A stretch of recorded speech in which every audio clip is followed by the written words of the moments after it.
I can feel the weeb juices flowing. I can't control it. Hierotitan Tallgeese strides to war as the Trials of Tzeentch makes its triumphant return on milkandcookiesTW.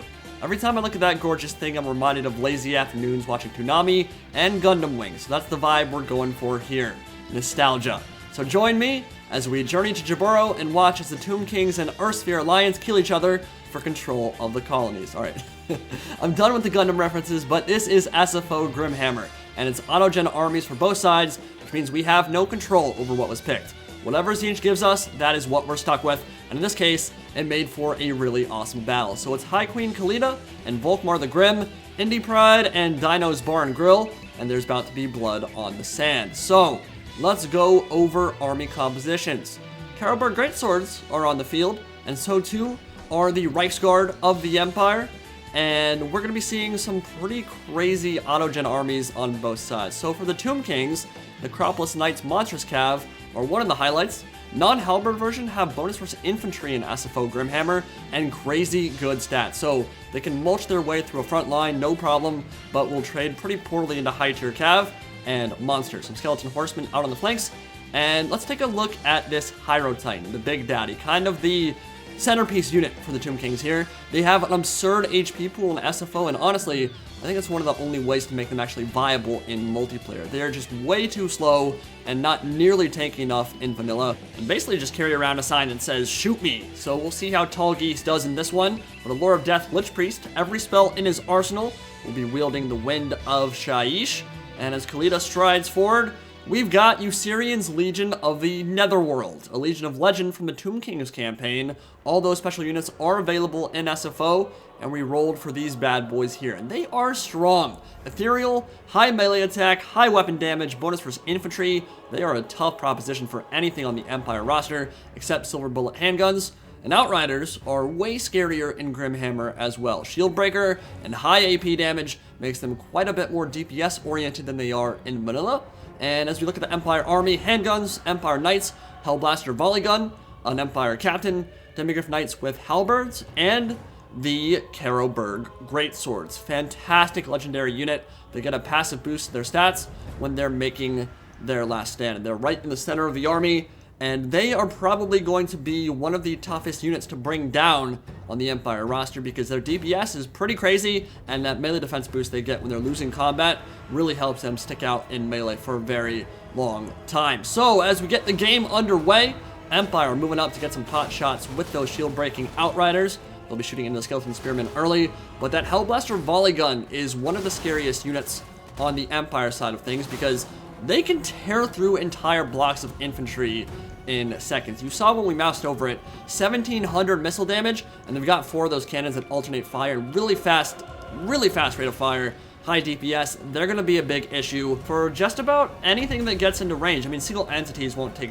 too much damage from them. They're much better against infantry formations, but something we're definitely going to have to be very cognizant and aware of. Spirit Leech going down on the Outriders, wanted to do a little bit of harrying on them. I have no real way to deal with them or push them off. All I can really do is use Skellies to meat shield and let them kind of soak up the damage, because I don't really have range units on my side at all. Kepler Guard will be under the sights of those guns early, and those things are going to shred them. And that's not good for me, because Kepler Guard are really expensive. They have less entities in SFO Grimhammer, but they're very powerful infantry, and so to see them get scythed apart, it's going to be not very pleasant for my Tomb Kings rush build, because they're really kind of a linchpin of the entire infantry formation. I need them to get in there and carve apart those flagellants and the Carroburg Greatswords. And if they don't make it, things are going to get a lot harder for me. So, handguns already opening up now. Melee rush coming in earnest and layering his defense with the backs to the cliff. Pretty smart move from the Empire. Gonna be hard to outflank them. Might just have to outmuscle them. And that's where the Hierotitan and those Necropolis Knights will really come in and hopefully put the team on the back door. So we are getting pounded and sent to the Netherrealm currently. High Queen Khalida, the sneaky snake lady, on foot. Not really where she wants to be honest. Would much rather have her on that Necro Serpent for the mass and the extra speed and DPS, but we'll figure it out. Tzeentch giveth and Tzeentch taketh away, and Usirian's legions ready to charge in and start grinding them down in a ghostly assault. So we'll see how that goes, but Volkmar close by, popping Grand Shield of Faith, Grand Hammer of Sigmar, and Grand Soulfire, granting 90% magic resist. Really good move from Volkmar. It'll ensure Usirian's legions are limp noodles in that fight because they deal magic damage. That'll be a problem for them. Necro Serpents right up the center. Necropolis Knights busting through that flagellant line and flattening them, pancaking them, and looking at it back now, probably should have continued that charge into the handguns immediately, but I think they got tied up and I was microing elsewhere. So we're not going to quite close down those range units, and they're going to get close quarters volleys off right into the middle of all those constructs. The Reichsguard moving around, getting a charge into unbraced Skeleton Spearmen, which is fine as long as they pull out and don't stick in there for too long. They'll trade well in that fight, and the Necropolis Knights have taken a decent amount of damage because they're pulling through Carroburg Greatswords and took a point-blank volley of handgun armor-piercing shots to the face. So they are looking for a new target to go after, and they're sneaky snakes. They're going to be going into the back of those flagellants, into the side of them, and maybe help turn the fight against those Empire Knights as well. But we've got a little plan for them as those cavalry charge in. Purple, Son of Xarius, and you don't see it very much in regular Warhammer 2, but you're going to see it here, and it is going to absolutely demolish the left flank of the Empire and almost take a full unit of Empire Knights and a full unit of Flagellants down from full health to 0 in seconds. Overcast Purple Sun, it is a thing of beauty, and it's going to shred their lines. And it's not every day you get to see Vortexes used like that. You don't see Vortexes very often in Total War Warhammer 2 multiplayer anyway, but it has its uses, especially in SFO Grimhammer, and you just saw an entire flank evaporate, which is great, and Necropolis Knights will ensure they can snack on what remains of that flank. So that went very well for me. Was pretty happy with how that went, but we got a lot more work to do. So we're going to drop a Soul Blight on my left flank to help get to those Tattersouls Souls and the Carroburg Greatswords, and High Queen Khalida can get in there, maybe drop some Venom Waves and create some more space for the rest of my infantry and carve them up. While the Hierotitan, the big daddy, was long behind the rest of my army, but has finally caught up and will wade in and start smashing stuff. But Khalida has some key to unleash, some final flash attacks. Needs to go KO Ken on their asses, and she will drop some very nice key blasts in the middle of their formation and hurt them pretty bad. I mean, she's got great melee stats on foot. The issue is, if Volkmar gets on top of her, she's going to be in big trouble because she has, or Volkmar has flaming attacks, so she would die to him pretty quick. Now, Spirit Leech draining the vigor of those Reichsguard and trying to kill some models so that Necropolis Knights can trade a little bit more cost efficiently with them, but those Reichsguard are going to be a big problem in the back lines, and the Hierotitan using his Kryptonian laser eyes in the middle of the Carroburg Greatswords, trying to bust through, but more importantly, we need to get into the back lines and shut down that Hellblaster volley gun, which is already almost up to 200 kills, and the handguns. Those AP volleys are a big issue as well. And the Reichsguard are winning. They're fighting Skeleton Horsemen and severely beat up Necropolis Knights that don't have halberds, so they should probably be able to win that fight without more magic support. Might need to throw some more spells that way. Volkmar in the center, making sure Usirian's legions are beaten to hell, and Lore of Deathcaster rather, casting a Fate of Buna, and that will be the spell that we're going to try to use to even that fight out. We do not want to have half-strength Reichsguard in my back line, just charging me into oblivion from behind, hammering and anviling over and over. That would be bad news. And speaking of bad news, Volkmar the Grim, with his flaming attacks, just got on Queen Khalida, and it's going to be pretty hard to run away because she's in the middle of a bunch of an infantry formation anyway. So she's on foot. I mean, she can't really outrun a Barded Warhorse. Might be a big issue for her. Hierotitan striding into the thick of it and getting at those handguns. It's just so epic, man. Seeing Tallgeese in all its glory, stomping them like the little ants, the little insects they are, and they will fountain into little packets of blood as he stomps down, and ketchup will fly everywhere. So Hierotitan doing what he does best, getting into infantry and smashing it into oblivion. Nahakaran warriors fighting on the left flank, trading relatively okay with those Empire swordsmen, and Demigryph Knights, nice charge into the rear. Those are the halberd variant. They're a big issue for both my Skeleton Horsemen, my Necropolis Knights, and my large units in general. So Hierotitan will have to be careful too. Right now, he's pretty far away from anything that can really put the hurt on him, but we've got a couple of issues. Number one, Lore of Nahakara caster has been miscasting all game long, which is really annoying because in SFO, when you cast spells, there's a chance to miscast whether you overcast or not. And he's been overcasting almost every time. Ushabti summon will help out in that fight in the center. The other issue is, yeah, he's not been touched in melee at all. That's literally all from overcasting. He's almost dead now. That's super annoying. Another Spirit Leech going down on the Demigryph Knights with halberds. The other issue is Khalida has been getting taken to Pound Town by Volkmar. And those flaming attacks, I mean, it's a huge issue for Tomb King's Lords and Tomb Kings in general. Lore Fire and anything that's related to flame just destroys them. And she, even though she has, I would bet you, significantly better melee stats, it doesn't matter because the flaming attacks will completely ignore that. Outrider's charging in, and Khalida is very low. Not long for this world if she stays in that fight. And she has nowhere to go, really. So she might die very soon. She's already unleashed the curse on everyone around her because she's dropped so low on HP. Hierotitan moving forward, and there are more handguns that came back after they got terror routed, and again, squashed like ants. Squashed like bugs, destroyed. One more time should be enough to terror rout them for good, and even if they do come back at this point, there are so few models left, I just can't imagine they're going to make a very, very big impact on the game.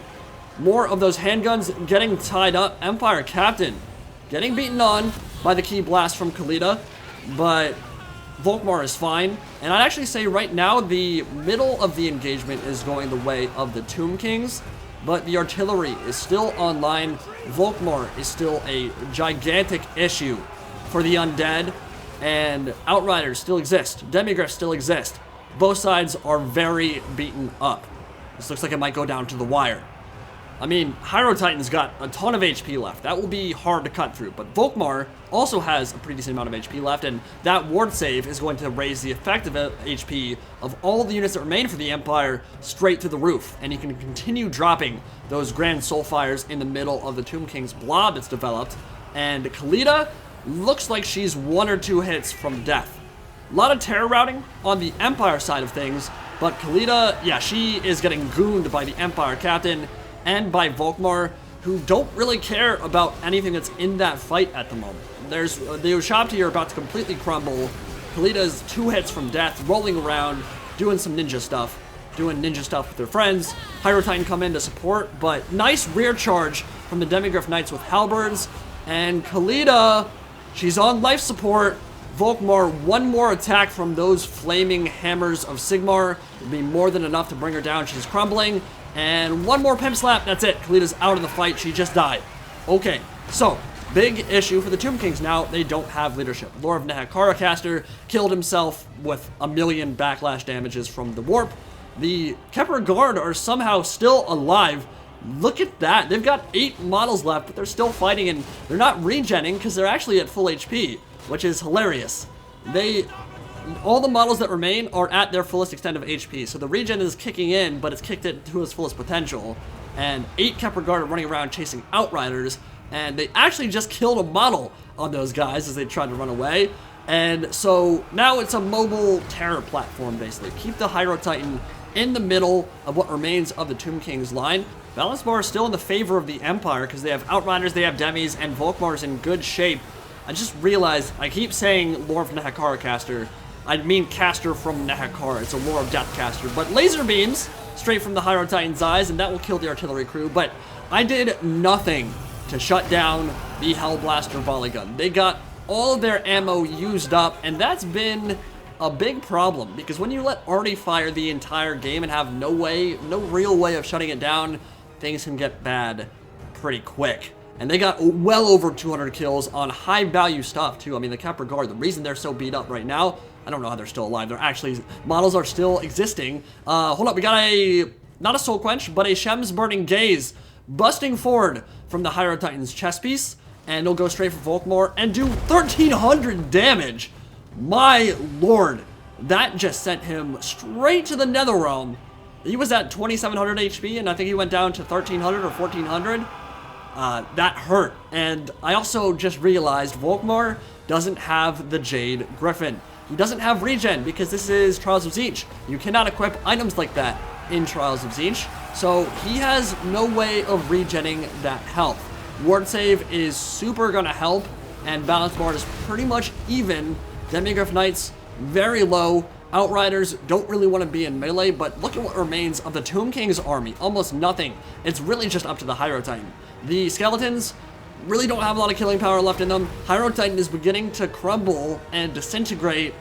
This could go down right to the wire. It could still go either way, and handguns have come back and are beginning to use their AP shots to go into the Hierotitan. I don't know how much damage that will do. They're pretty far away, and like I said, only a handful of models left, so you might not be able to cut through all that HP, but they don't need to kill it. They just need to make sure that it crumbles.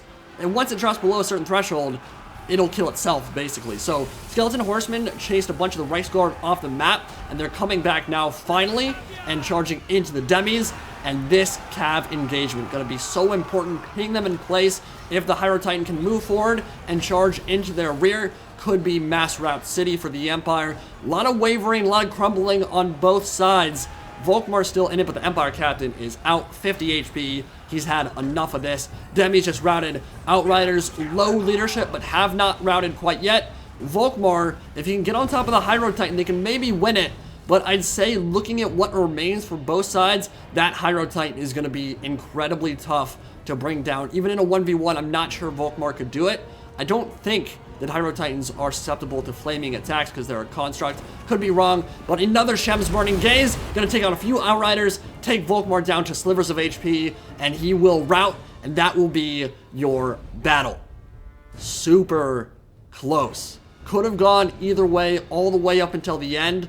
That Hellblaster volley gun was a nightmare for me to deal with. I did not have the speed or mobility to get around and challenge the flank or the rear of the Empire line. That meant those handguns and that artillery piece were just a gigantic problem for me for the entire battle. Khalida did what she could on foot, not really where she's designed to be amazing. Hierotitan got 3 chevrons, I think. Maybe some of that was from the Trials of Tzeentch itself, but huge amount of kills for a Hierotitan, and more importantly, tanked an obscene amount of damage too. But I'm not quite sure if the Hierotitan deserves MVP. Tallgeese was amazing and carried me for a lot of it, but I think I might want to give MVP to the Lore of Deathcaster. 140 kills. That Purple Son of Xerius was the difference. Killed an Empire Knight and a Flagellant for free, essentially. Got Fate of Bunas and Spirit Leeches and even a Soul Blight down on the Carroburg Greatswords. Tons of casting that battle, generated a lot of value, and even though he killed himself with all that backlash from the warp, ended up being worth it. For the Empire, I mean, Demigryph Knights were used very well, 107 kills. Volkmar used very well on top of Usirian's Legions, and the Hellblaster Volley Gun, 240 kills, is absolutely insane. And a lot of those were on Kepler Guard, which are more than 1,000 gold infantry unit. I think they're more like 1,400. So, really fun game. Great game to Dino. Hope you guys enjoyed Trials of Tzeentch. More coming very soon.